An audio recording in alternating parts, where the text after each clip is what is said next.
मैं हूं आलिया, आप देख रहे हैं ब्रेकिंग बैरियर्स। पाकिस्तान की सूरत हाल बहुत तेज़ी से बदल रही है और बहुत तेज़ी से ख़राबी की तरफ जा रही है, ख़राब सूरत हाल की तरफ। इस वक्त पूरा इस्लामाबाद जल रहा है। पूरे इस्लामाबाद में आग लगा दी गई है। पीटीआई के वर्कर्स ने पूरे इस्लामाबाद के दरख्तों को आग लगा दी है और आग के शोले उठ रहे हैं और आसमान की तरफ जा रहे हैं और पूरा इस्लामाबाद जलता हुआ नज़र आ रहा है और इसकी फुटेजेस पूरी दुनिया में जा रही हैं। दूसरी तरफ इमरान खान ने सुप्रीम कोर्ट का ऑर्डर मानने से इनकार कर दिया है कि पार्क में जलसा कीजिए और वापस जाइए। उन्होंने कहा कि मैं डी चौक में बैठ रहा हूँ और मेरे तमाम लोग डी चौक में आ जाएं। और इसके अलावा अंसार अब्बासी ये भी बता रहे हैं कि खुफिया ताकतों की तरफ से एक कोशिश की जा रही है कि डायलॉग करवाया जा सके हुकूमत और पीटीआई के बीच। और इसी के साथ एक और बड़ी खबर ये कि पीटीआई ने हुकूमत से सेफ एग्जिट मांगा है। क्या ये सब कुछ सही है? और जस्टिस एजाजुल एहसन ने हेयरिंग के दौरान ये कहा पीटीआई को कि हम आपकी मुकम्मल बात, सारी बात कर रहे हैं, डोंट वरी, हम आपकी बात कर रहे हैं। क्या ऐसा है? जहाँ तक दरख्तों को जलाने की बात है तो वो तो नज़र आ रहा है।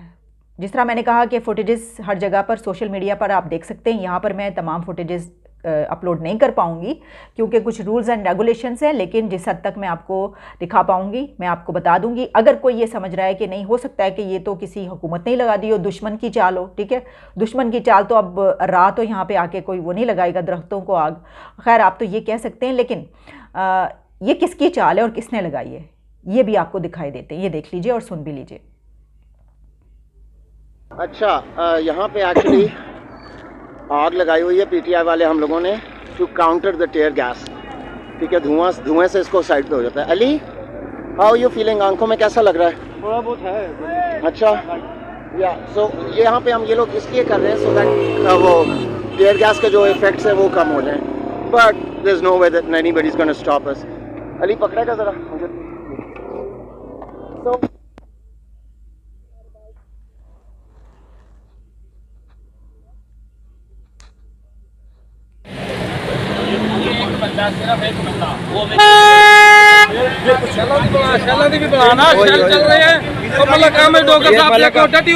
चल रहे हैं और मलिक आमिर डोगर साहब उनके सामने खड़े हैं इबादत करते हुए अवाम की।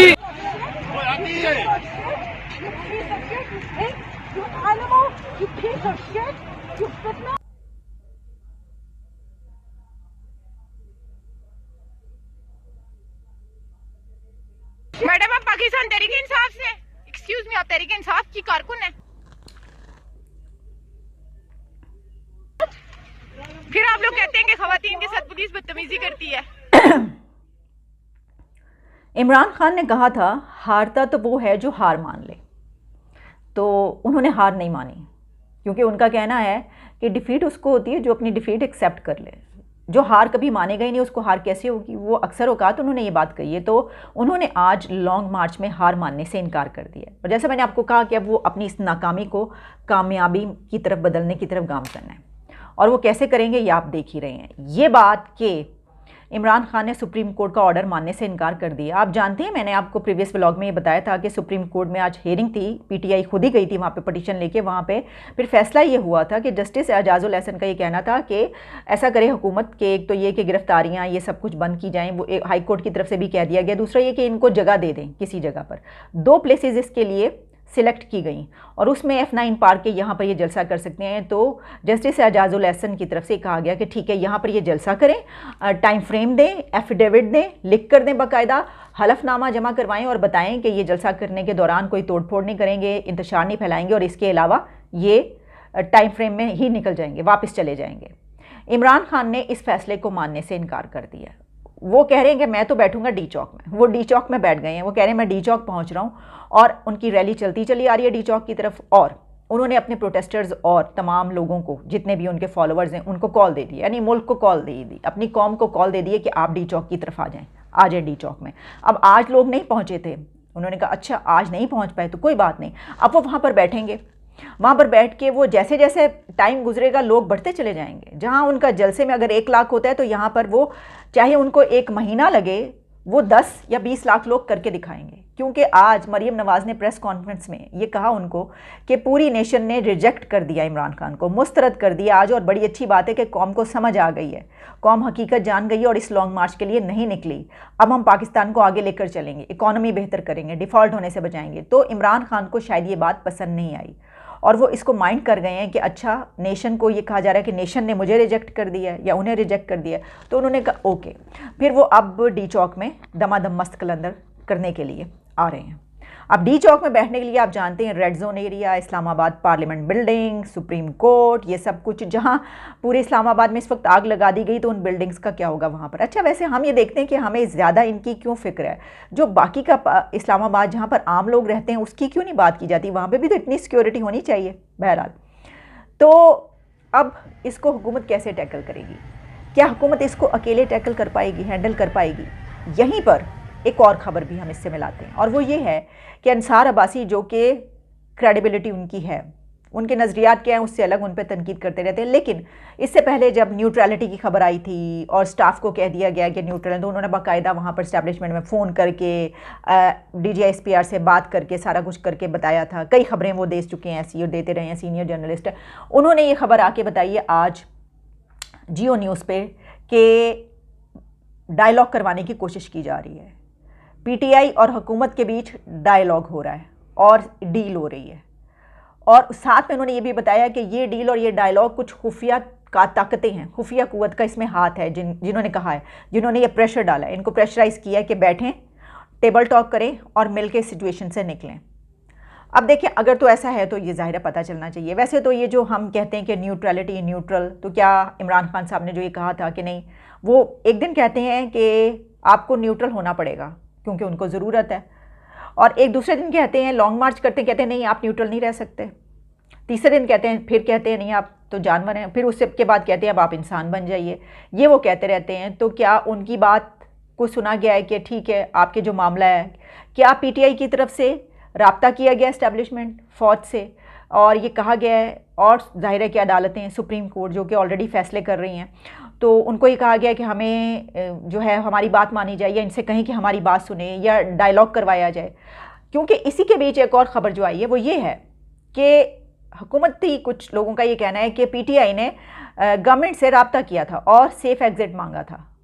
2-3 दिन हुए इस बात को कि वो शाह महमूद कुरैशी और 1-2 और लोग हुकूमत के पास पहुँचे थे, स्पीकर के पास, और उनसे ये बात की गई थी कि उनको सेफ़ एग्ज़िट चाहिए और उनकी जो है वो बात सुनी जाए, और उनको इनकार कर दिया गया था।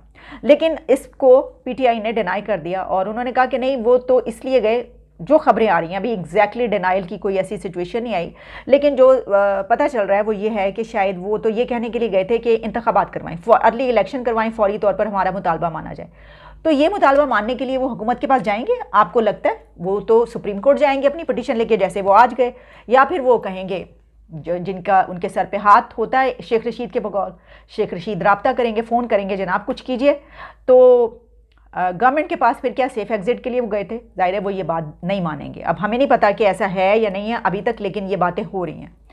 जहाँ ये बात, तो वहीं पर जस्टिस एजाजुल एहसन ने आज जो हेयरिंग हुई है उसके दौरान उन्होंने जो बात की, उसमें एक बात उनके की जो है वो पकड़ ली गई है, उसके पर बात की जा रही है, और वो ये है, जो रिपोर्ट भी हो रही है, कोर्ट भी की जा रही है। उन्होंने ये कहा PTI से कि आपकी पूरी बात हम कर रहे हैं, डोंट वरी, यानी आपकी बात हम कर रहे हैं, आपको परेशान होने की ज़रूरत नहीं है, डोंट वरी, हम आपकी बात करें। अब देखिए, अगर इसको इस तरीके से लिया जाए तो ये लगता है कि लाडले तो हमेशा से ही हर उसके हैं, ये बात कही जाती है। तो वही लाडले की दोबारा से जो है वो हो रही है कि ठीक है हम देखते हैं, क्योंकि जो इस वक्त हुकूमत है, हम नहीं कह रहे, जो हुकूमत है उसका ये कहना है कि हमें खुल के काम नहीं करने दिया जा रहा। देखिए ना, बड़ी मुश्किलों से ही फैसला हुआ ना, काफ़ी दिन से हो रहे थे कि जनाब डिज़ोल्व कर दी जाए असेंबली, ये सब कुछ कर दिया जाए, लेकिन फिर हुकूमत ने कहा कि इस सूरत पे ये बात हो गई जब ताकतों से कि ठीक है हम आएंगे, लेकिन हम अपनी टर्म कंप्लीट करेंगे और हम पूरे तरीके से, लेकिन इसमें हमें जो है, हम जो काम कर रहे हैं उसमें हमें रोका ना जाए। तो वो तो आज ऑर्डर्स आ गए कि ना आप गिरफ्तारी कर सकते हैं, ना आप रास्ते रोक सकते हैं, और फिर उनको ये भी जलसा करने की भी इजाज़त दिलवा दी गई, और अब ये कहा जा रहा है कि बैठ के बात भी करें। तो इसके ऊपर एक मरतबा फिर हुकूमत का पारा हाई होने वाला है, और हो सकता है कि वो ये कहेंगे ठीक है ऐसा करें कि हम छोड़ के निकल जाते हैं। तो आप, बल्कि मैं तो समझती हूँ उनको ये कहना चाहिए कि इमरान खान वापस आ जाए, वोट ऑफ नो कॉन्फिडेंस हम नल एंड वॉइड करते हैं, हमारी ये बात मान ली जाए तो हम छोड़ते हैं तो इमरान खान इस पर वापस आ जाए, हुकूमत संभाल लें और डिफ़ॉल्ट होने से बचा लें और जो IMF प्लान है उसमें भी चले जाएं। ये कह देना चाहिए हुकूमत को अगर उनको ऐसी सिचुएशन नज़र आ रही है। लेकिन अब जब इन तमाम बातों को आप देख रहे हैं तो ऐसा लग रहा है कि हालात बहुत ख़राब होने जा रहे हैं, क्योंकि आप देखिएगा कि ये मामला कैसे आगे बढ़ेगा। इमरान खान अब उन्होंने टक्कर लेने का सोच लिया, हार नहीं मानेंगे वो। और हुकूमत को अगर वो कहती है कि उनको फ्री हैंड ना दिया गया और वो जिस तरह कंट्रोल करना चाहती है उनकी मदद ना की गई, तो फिर वो इस हुकूमत में उनके रहने का कोई फ़ायदा नहीं। इसमें एक और चीज़ भी है कि क्या उनको कह दिया गया था कि ठीक है आप टर्म कंप्लीट करें, मुद्दत पूरी करें, हम जो है वो जो आप कह रहे हैं आप करें, वो कोई मसला नहीं हमें। और जब वो जो मिफ्ता इस्माइल हैं वो IMF के पास भी चले गए, वो भी हो गया। सऊदी अरेबिया की तरफ से भी खबर आ रही है कि वो कर्ज़े का जो है वो $3 बिलियन कर रहा है।